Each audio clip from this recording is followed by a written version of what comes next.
couldn't get up over here because there were so many kids. That's a good problem. Yeah, we'll take that. So I don't know. Well, I won't go into deep theology. I just want to say to somebody, God hasn't given up on you yet. I don't know why that popped into my head this morning, of all mornings, to say, but somebody knows, somebody needed that, but he hasn't given up on you yet. No matter what your week was like, no matter what your weekend was like, no matter if you've failed this week for the billionth time on the same thing that you've been trying to get rid of, he's not done with you yet. He's not done with you yet. So, yeah. All right.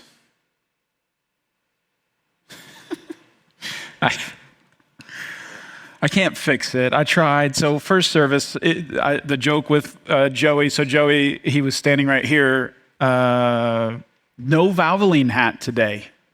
Okay. We got to clap for that. We just got to clap for, we did not wear a Valvoline hat today. So my joke with Joey this morning was that this sermon is brought to you by attention deficit disorder, because it is I am just kind of scattered and all over the place, so forgive me. We will try to glue this thing together a little bit better here, round two for me. All right, so I grew up in church, and a lot of that was good. I learned a lot of stuff. It was a good foundation laid, all that. But there was some negative aspects to growing up in church as well. And maybe if you grew up in church, you might have the same kind of experience where there was some stuff, and maybe it was just specific to some of the churches that I was in, that as I've grown as a Christian, I've almost had to unlearn some of the things that I was taught. And they were taught to me with the best of intentions, and some of it was just the way I heard it maybe than rather what was actually taught. But there was some things that I've just kind of had to go backwards on and then come back from. So one of the negative things that I experienced growing up in church was what I will call the contentment crowd. The contentment crowd. And now this requires nuance, so I'm going to overstate my case, but then I'll back up. There was a crowd of people when I was growing up in church who, whenever we would express any kind of a desire of any kind, their automatic response to that was, you should just be content. Every single time. So it was like an auto reply email that if you expressed that you wanted something, longed for something, desired something, you should just be content. Like got rubber stamped over top of every single desire. So, growing up, I was like, man, I really, like in youth group, I really want a girlfriend. Like, well, you should just be content. I really want to win my basketball game tonight. You should really just be content. I want to do well in school. You should just be content. Just kind of blanket answer over every single desire that you could come up with. And the worst part,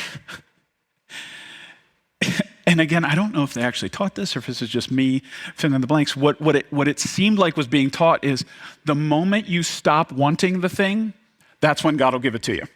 Isn't that has anybody experienced that when you're growing up? That's actually the teaching. If you just stop wanting it, that's when God is actually going to give it to you. And some of you're sitting here going, you're talking about the ancient past, Adam. That was yesterday, right? Some Christians, oh, you want a husband? Well, if you'd stop wanting one, God would give it to you, What kind of sick God do you believe in? Who's holding the golden carrot, oh, you almost had it, but you wanted it too much. That's jacked up. What kind of God does that? Now, again, we got to acknowledge nuance here. Now, what they meant was, and they should just say what they mean, what they meant was that you want that thing more than you want God, and God won't give you, that's what a Christian will call an idol. You have a desire that's actually bigger than what you should have it, and you should want God more than that thing. It's an idol. It's not that the moment you stop wanting it, he'll just magically give it to you. Because what happened was, because they said that, and I don't know if you guys experienced this too, what I would then do is try to pretend that I didn't want the thing to trick God into giving it to me. I totally don't want that anymore, God. And like God's like, oh yeah, sure, like, here you go. Like God's like just being tricked by some teenage Christian who's pretending not to want things. Now, I am not saying that contentment is a bad thing. Contentment is a good thing.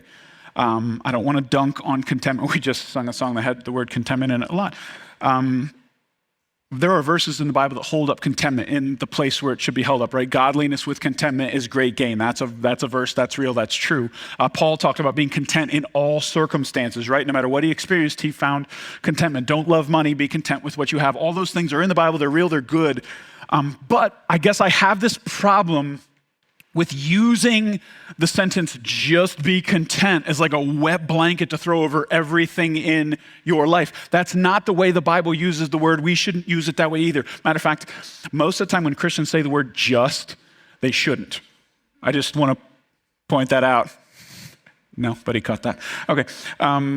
Even when you pray, we act like it's, God, if you could just, like, no, stop saying just, or just be content, just have faith. Dude, it's hard. What are you talking about just for? Like, we should probably stop saying just stop saying just.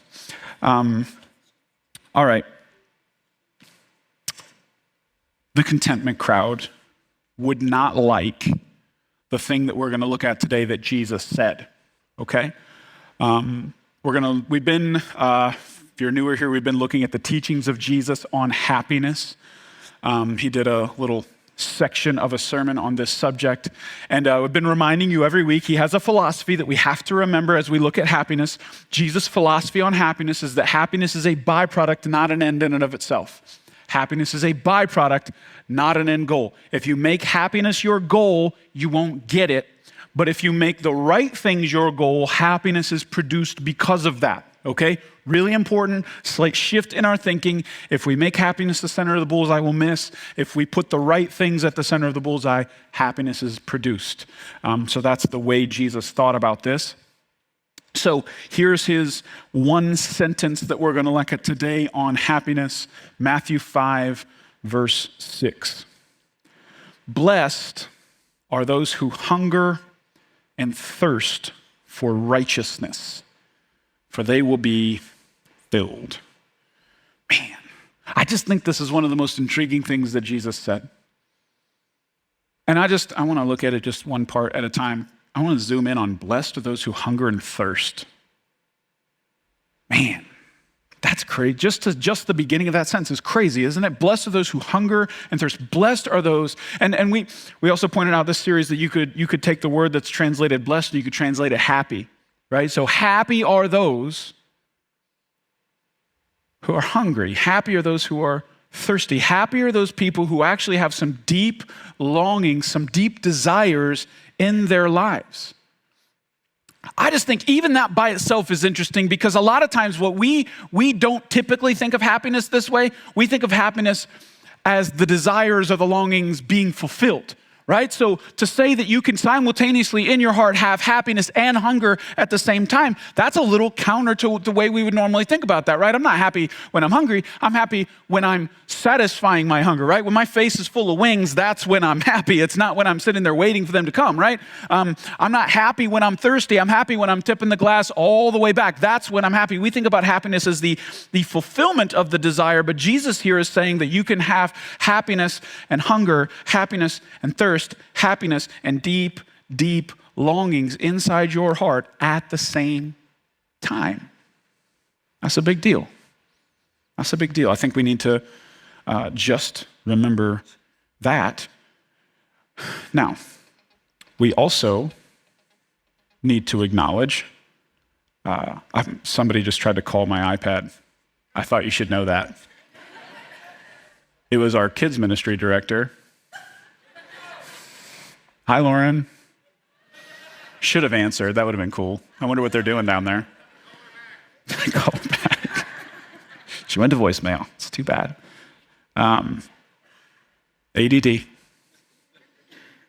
All right. Happy are those who hunger and thirst. We have to acknowledge what he said we're supposed to be hungry and thirsty for, though, right? Happy are those who hunger and thirst for righteousness. I spent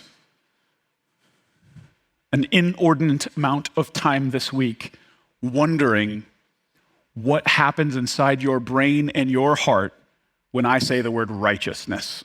I thought about it a lot. I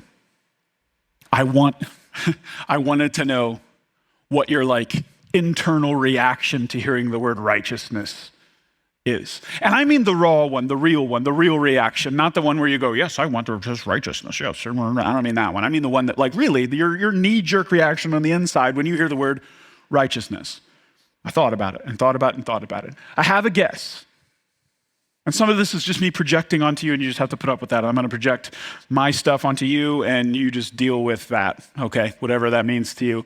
But I think this is probably true whether you grew up in church or not. In general, my guess is when I say the word righteousness, you don't have warm fuzzies. That's my guess.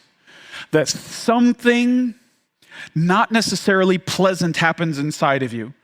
Maybe a sense of guilt, a sense of shame or something, maybe a sense of obligation, a sense of duty, a weight being put on your shoulders. That's my guess, that righteousness is overall not like one of those words. Matter of fact, up until this point in the sermon, hey, some of you were like, oh man, we're talking about happiness and desires and longings. Awesome. And then I just said righteousness, and you're like, oh, it's about to get boring, right? That's how some of us feel about this word. We're going to hear a sermon on righteousness.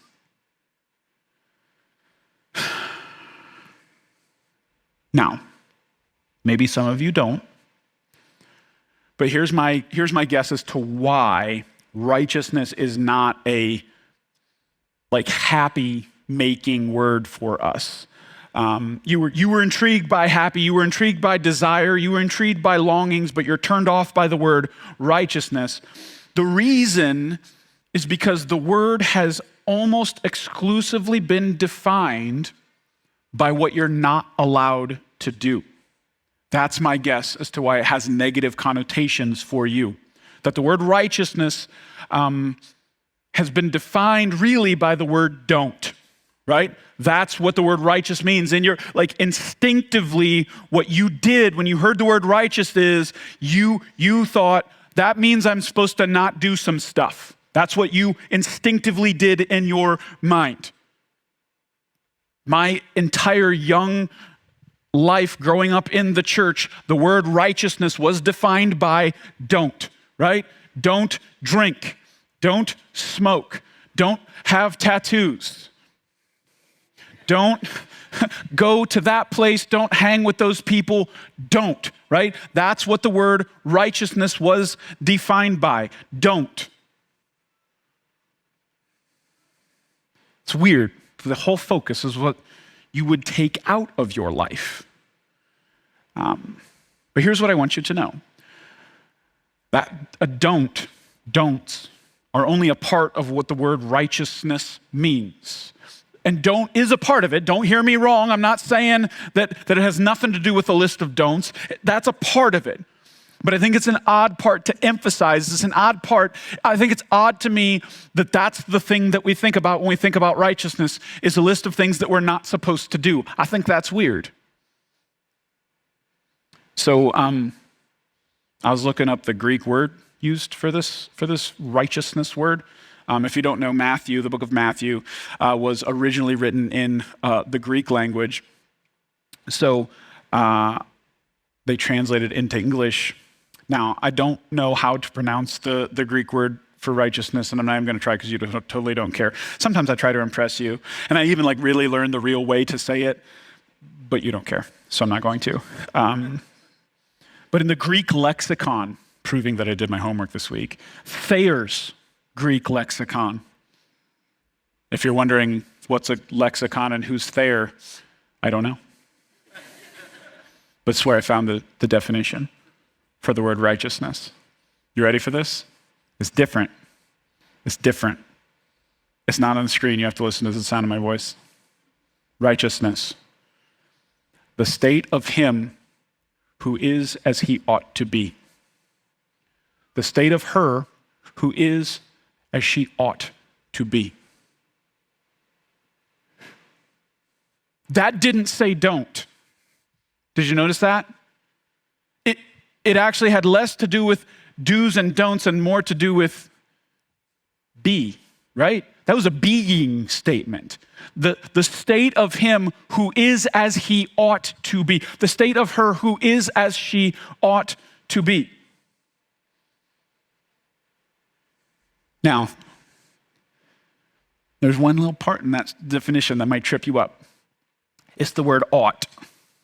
Ought. Does anybody even use that word anymore? The word ought? You don't use the word ought. You ought to. It's kind of been taken out of our language. That might trip you up because the word ought implies that someone is deciding that, right? So let me shift it again. What if I said it, the state of him who is as he was created to be? Is that a little bit better? Maybe that's a little suck. Can we like kind of slide off to the side of ought and say the state of her who is as she was created to be? Is that not as sharp? But here's the thing. The reason I actually would like the word ought is you have to ask the question, who decides ought? Who decides who you ought to be, right? But even with the created one, like you have to decide that, hey, I believe that God created me and that actually gives him, I don't know, the authority to say who I ought to be. And it's not even an authority thing. It's more of like, hey, he literally created you, right? He like wrote your physical and spiritual DNA. He knows what all that's like. So when he says you should be this or do this or not do this, like maybe we should, I don't know, listen to him, right? The state of him who is as he was created to be. The state of her who is as she was created to be. So if I put that into the verse, it's different, right? Happy are those who hunger and thirst to be the person they were created to be. Ooh. Now, I don't know about you. Here's the deal. I'll be honest. When I read the little statement, blessed are those who hunger and thirst for righteousness, my knee-jerk reaction is, he's not talking about me. I don't know if you're worried, that's your pastor. But I just like automatically, I'm not thinking, oh, this one's about me. I've got some other ones on this list that I'm like, yes, that's me. This one, I'm like, I don't know, maybe I need to work on this. But if we read it like this and say, hey, blessed is the person who longs to be who God created them to be, I can take that. And my guess is so can you. My guess is so can you. That one is a little more magnetic to you because you do. You do long to be the person that you were created to be. And that involves some things, right? That involves some things that you don't do that you wish you did do, right? You actually have a list probably in your head of things that, yeah, man, I wish I did that, but I don't do that. You probably have some things that you do actually do that you wish you didn't do, right? So you have that too. You have some habits, some things that you do in your life that you're like, man, I wish I could stop that. I don't want to do that anymore. And then you also have some things that are kind of like the state of your soul, some be kind of things. I wish I was that. You have all that. And you actually, maybe you could even say that you long for that. You desire that. You hunger for that. You thirst for that. You want to be the person that God created you to be. You long for that. So, if I may do like an old school thing here, this is why the Bible is important to me. Because I believe the Bible is inspired by God, that God worked through the authors that wrote down the different things that he breathed through them, and that it's important for us. Like he wrote that for us. And this is where we go back to our mistaken definition of righteousness, where it's all about don'ts. A lot of people think that's what the Bible is, right? Just a list of don'ts. And I got to don't the don'ts. And if I don't the don'ts, then God's going to be mad at me, right? Like that's a lot of people's perception of the Bible. But here, I want to kind of change the way we like think about it. The way I think about the Bible is that it is an invitation to live in harmony with the way God created the world to work.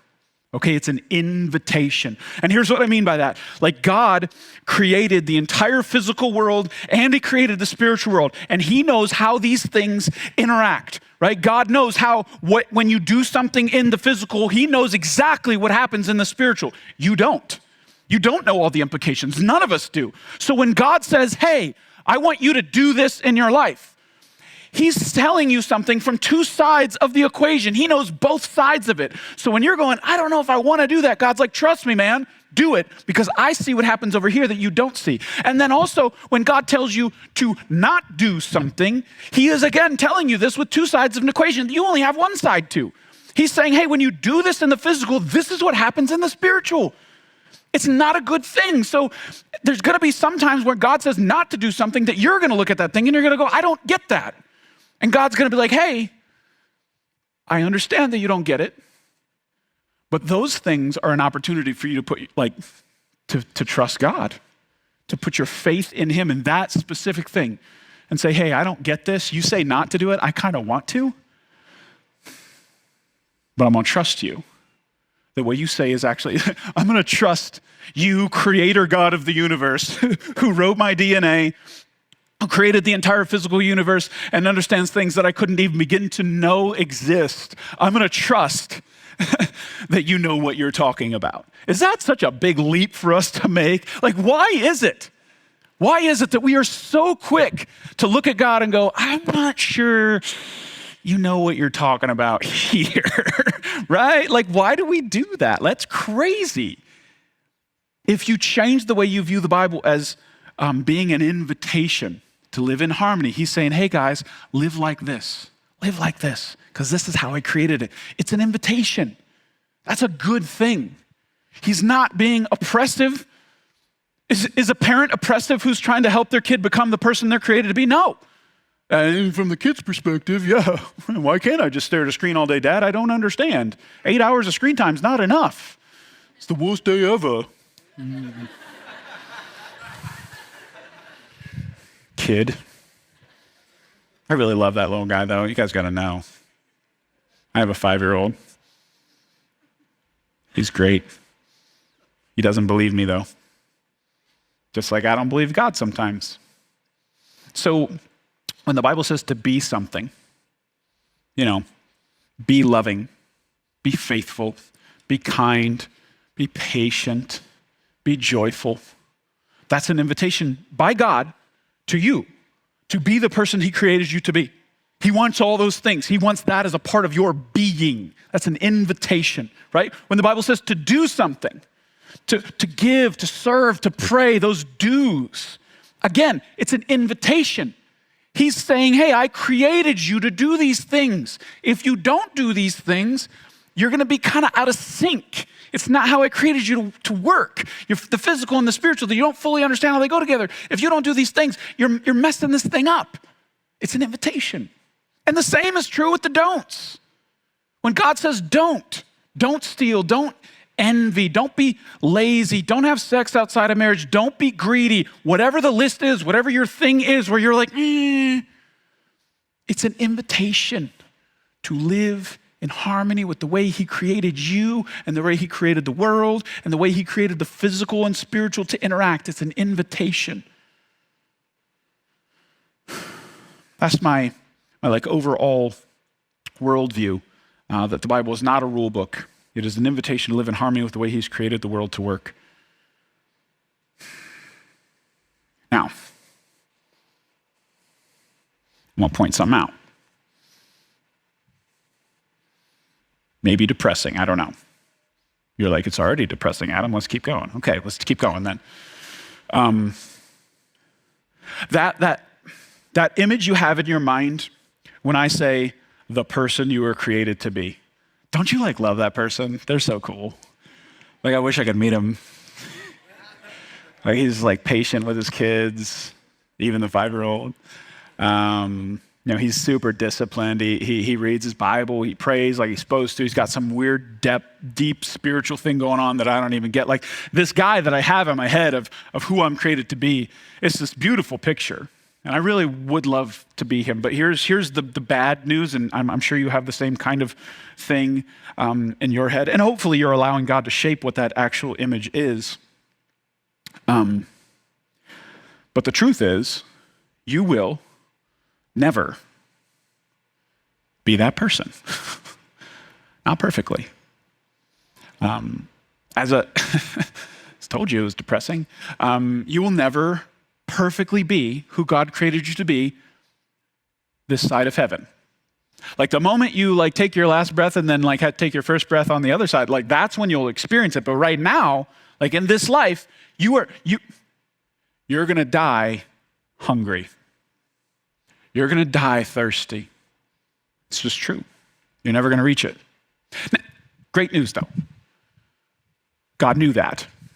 He knew that about you. So can I read one of the most, I think, relatable sections of the Bible that's just completely the whole thing, all 66 books. This is one of the most relatable couple of verses. It was written by this guy named Paul. Now, if you don't know who Paul is, Paul wrote like a huge chunk of the New Testament. He is a spiritual giant. I always joke that there's like Jesus, then Paul. Like Paul is like number 2 on that list. He is amazing. Listen to what he says here. Again, it's not on the screen, mostly because I was lazy this week and I didn't want to make slides. So you just get to listen to me, okay? You're not going to be distracted by having to read it. You can just listen to the sound of my voice. All right. Romans chapter 7, starting in verse 18. And I know that nothing good lives in me, that is, in my sinful nature. I want to do what is right, but I can't. I want to do what is good, but I don't. I don't want to do what is wrong, but I do it anyways. This is in the Bible. Isn't that crazy? But if I do what I don't want to do, I'm not really the one doing it. It's the sin living in me that does it. I have discovered this principle in life, that when I want to do what is right, I inevitably do what is wrong. I love God's law with all my heart, but there is another power within me that is at war with my mind. This power makes me a slave to the sin that is still within me. Oh, what a miserable person I am. Who will free me from this life that is dominated by sin and death? Thank God. The answer is Jesus Christ our Lord. So you see how it is. My mind, I really want to obey God's law, but because of my sinful nature, I am still a slave to sin. Don't you? I love that. I love that because what he just did is he kind of expounded on, blessed are those who hunger and thirst for righteousness.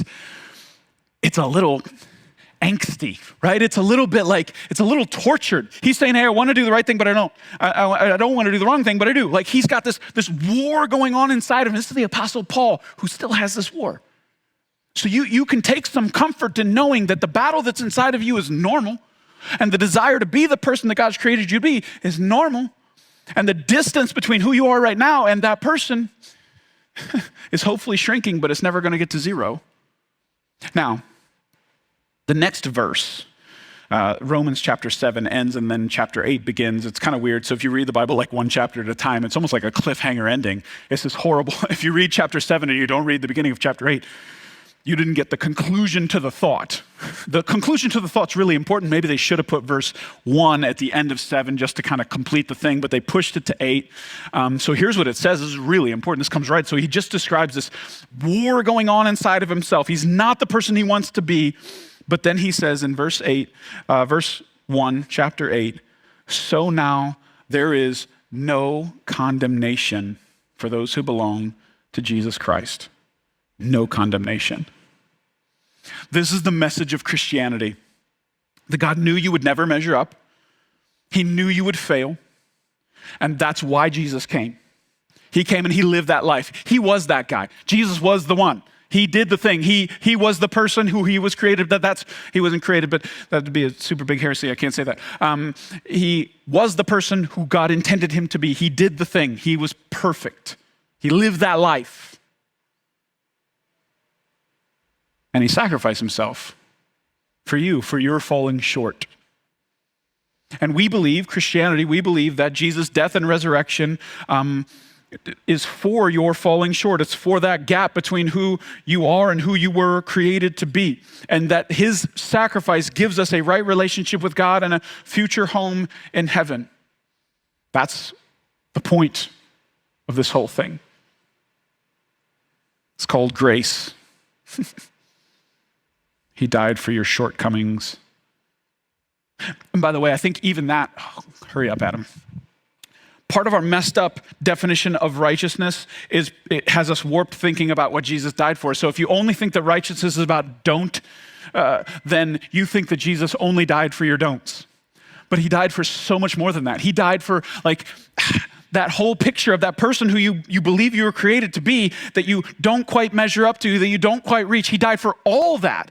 Like, so what that means is I think a lot of people believe that Jesus died for, the things that I did that I wasn't supposed to do. But he also died for the things, like for the parts of you that the being parts. Like he died for the purpose that you haven't fulfilled that you're supposed to. He died for the mission that you didn't do that you were supposed to do. He died for all of it. What that means is you can rest in that. You don't have to I trust that Jesus died for my sins, but I still got to work over here. Like we have that mentality like, well, my purpose is kind of up to me. Jesus died for the parts that you screwed that up too. He died for all of it, the whole thing. Whatever parts that's missing, whatever parts of you that aren't what they're supposed to be, he died for that too. You can rest in that. You can rest in that. Should have said amen louder, but whatever. It's cool. Stop whispering it.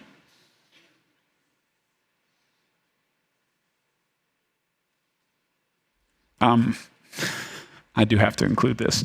This is so fun when I stand up here and like I told you, this is ADD. So it's basically plug and play. Someday I'm going to preach a sermon, and what we're going to do, have you ever, remember those books where you could choose your own adventure, turn to page 57 or page 108? Someday, I promise, I don't know when, we're going to do a sermon that way. And I don't mean you get to decide what I say, but I do mean we will, that sounds, somebody's going to take that and be like, see, this church is jacked up. Pastor's letting them decide what to preach. What I mean is we're going to play an adventure where how we get there, you're going to dictate it, because it's so scattered. Anyways, ADD again. This is ADD. We're 3 levels deep on the ADD. You're welcome, Joey. All right. Thank you for not wearing the Valvoline hat. Still love that. He still loves me. It's grace. I'm talking about grace. There are a segment of Christianity, a camp in Christianity that would tell me as a pastor that if I teach grace too much, that you will do whatever you want. They say that if I tell you that Jesus died for all your sins, past, present, and future, that you're going to say, awesome, walk out the door and go do whatever you want, because you're like, I'm good, right? I'm good. You said he died for all of them, even the ones I haven't done yet? Awesome. That you're going to do that. That's what they say. That your response to hearing that the God of the universe stepped into this mess, took on human flesh, and sacrificed himself for you in a brutal way, is that you're going to walk out the door and go, cool, now I can do what I want. So, and that's a legit thing. People really think that. And I just want to say, no, I hope the way it works, and I think the way it's supposed to work, is that you hear this, that you know there's a distance between who you are and who you were created to be. You know that. I don't have to tell you that. That's not some shocking thing to you, oh, I thought I was perfect. Nobody walked in here thinking that. You already knew you were falling short. You know there's things that you do that you don't want to do. You already know that. And you, as a Christian, what you know is that distance, that Jesus died for that he died to cleanse you, that he died for the don'ts that you did, for the things that you were supposed to do that you didn't do. He died for the pieces of your heart that are still black and infected. He died for all that. And when you really understand that, I believe your response is going to be, I want to live for that guy. I'm drawn into living in the way he wants me to live. He died for me. I want to live for him. That's the way it's supposed to work. So I'm cool if I make a mistake and I preach grace too much. I'm okay with that. I don't think it's possible or whatever. I'll lean in to that. All right, we got to get back to our verse because I got to point some out. And I have taken every single rabbit trail, and I said I wasn't going to, but whatever. I even took extra rabbit trails. We got to get back to the verse because there's an important detail that we skipped over. Blessed are those who hunger and thirst for righteousness, for they will be filled. Did you notice? He didn't say,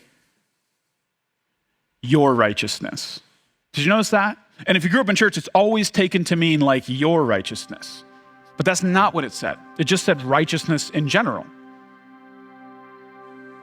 So while I think that your righteousness is included in that, otherwise I wouldn't have spent all this time talking about it, I don't think that's all that Jesus meant. It's actually bigger than that. The thing that you're hungering for, the thing that you're thirsting for is some of it's your righteousness, but it's way bigger. It's righteousness, like on this earth. So rather than read this as happier those who hunger and thirst to be who God's created to be, what we should actually read it as happier those who hunger and thirst for the world to be as God created it to be. For they will be filled. That's a big promise right there. Well, it's big enough if he just means me. Because if he's saying someday, Adam, you're going to be that guy. It's not going to be on this earth, but someday it's going to happen. That's a big promise to me because I know how far I am from it. But he didn't just say that. He also said, hey, look around. Someday all this is going to be fixed, all of it. He just said that. You're going to be filled. The thing you're hungry for, you're not going to be hungry for anymore. The thing you're thirsty for, you're not going to be thirsty for anymore. He just said that. That's a huge thing to say. And if you haven't noticed, if you're following this sermon series, like we're starting to see a theme here with what Jesus does with his teachings on happiness. Almost all of them are connected to eternity. You notice that? What he's saying is, hey, if your thinking isn't plugged into eternity, you're always going to be a little disconnected from happiness. You're never going to quite get it. If your whole focus is on this earth, you're not going to get it. You're not going to get it. Because if you look around the world, it's a mess. Oh, is it a mess? Remember back when the war in Ukraine started? Like back when we cared? Can we be real? There was this video on Twitter, and it jacked me up. It was a phone video from Ukraine, and they were like looking out the window. They must have heard something coming, because I don't know why they would be videoing it. And all of a sudden, this jet comes screaming across the sky, like low, like read the serial number on the wing low. And right as it's going over the house, it lets off a missile that flies off that way, and the whole house shakes.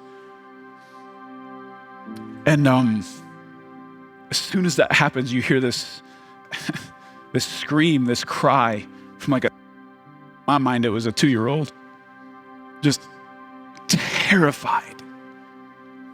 And like the, shaky camera running down to the basement, anywhere they could hide.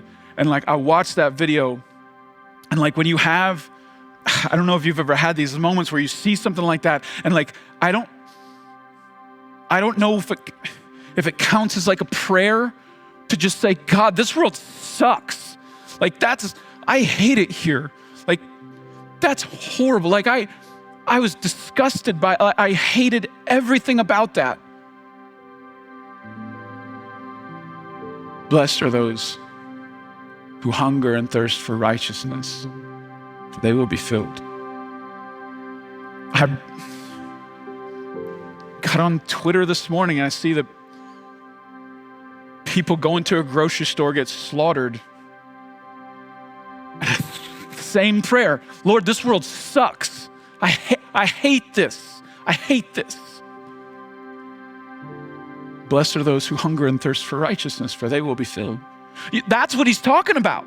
He's talking about when you look around the world and you go, this isn't right. This is wrong. I hate that, God. He's going, me too. Blessed are you when you hunger and thirst for righteousness, for you will be filled. When I walk through a hospital, man, what a crazy thought. I have these crazy thoughts. Like I'm walking through this building thinking this building is the place where people have their happiest moments and their worst moments in one building. That's so jacked up. Life and death in one building. It shouldn't be that way. I hate that. Blessed are those who hunger and thirst for righteousness, for they will be filled.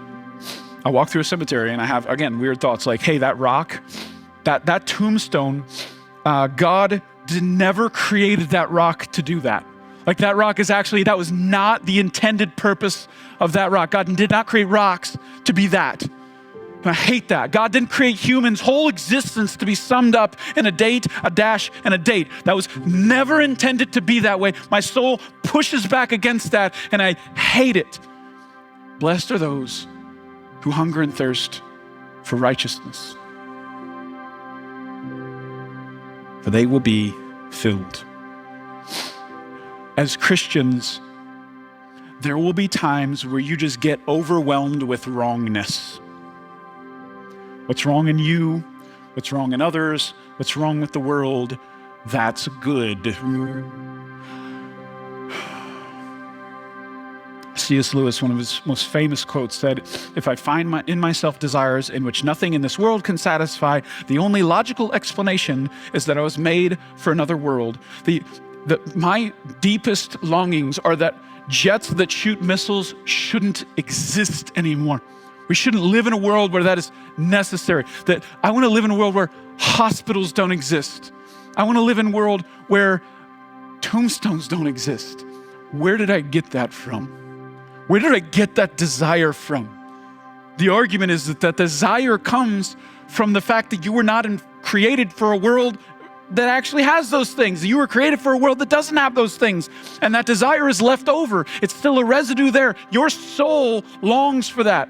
And there's this verse in Romans, one of my favorite verses, that talks about even, Paul says, even all of creation groans with a longing for when God says, enough, enough. When he finally cracks the sky open and says, it's finished. And he recreates this whole thing and he makes it all new. That your soul longs for that moment.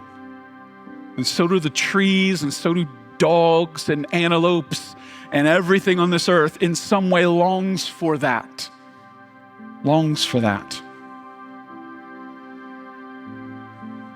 And that longing is supposed to matter now. And like we've already talked about in this series, a future reality should affect your present reality.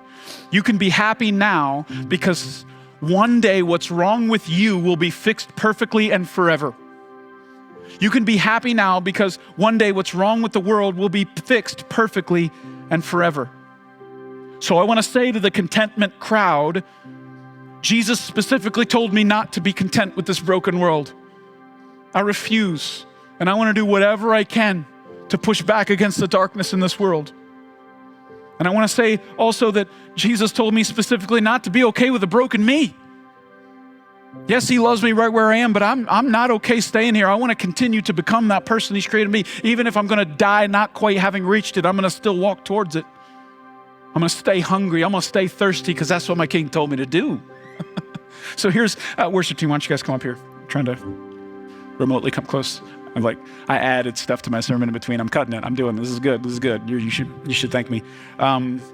Here's what I want you to realize as a Christian. I actually think the two things that almost seem like opposites will happen in the same time in your heart as you grow as a Christian. And this is wild. I actually believe that contentment in the right areas of your life will grow, and discontentment in the right areas of your life will also grow. And this is why that blanket, just be content, it doesn't sit well with me, because Jesus just told us not to be in certain areas. So sometimes you'll feel like you're being ripped in half, because on one hand, hey, I'm content with the things that God has given me. I'm cool, man. My house, my cars, my income level, I'm content. But when I look at the world and I see how jacked up it is, when I look inside my own heart and I see how jacked up it is, I'm not. And both those are going to grow simultaneously. So you're going to feel a little ripped in half sometimes. I actually think Christians should have a little bit of angst to them. It's not supposed to be some flowery, rosy, everything's great, we're happy. No, it's not. Part of what we believe demands that you say it's not all right. You have to. Jesus painted a picture of a future perfect world that we will live in. If you say this one's that, we don't believe in the same thing, man. It's not. We got to point that out. The world sucks sometimes, but it's not always going to suck. And that's our hope. You can quote me on that one. Pray with me. Jesus, I pray for the person who's battling right now, who They came in here like this weekend having failed at the thing that they didn't want to fail at anymore. Lord, overwhelm them with your love. Help them to almost visually see your hand coming down to pick them up again. Get up, get up.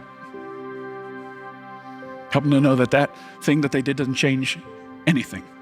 That you died for that the first time, the 100th time, and the 1,000th time. You still died for it, and you still love them. And that should be the motivation to keep leaning into it, keep striving, keep being drawn to the person you've created them to be. Help them not to run from you, but run to you.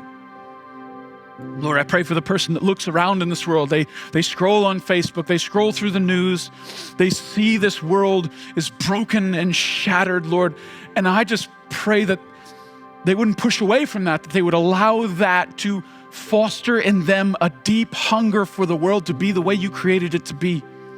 And that's a good thing. I pray that it would inspire us to push back darkness wherever we can in our world, Lord, to be a part of bringing heaven down.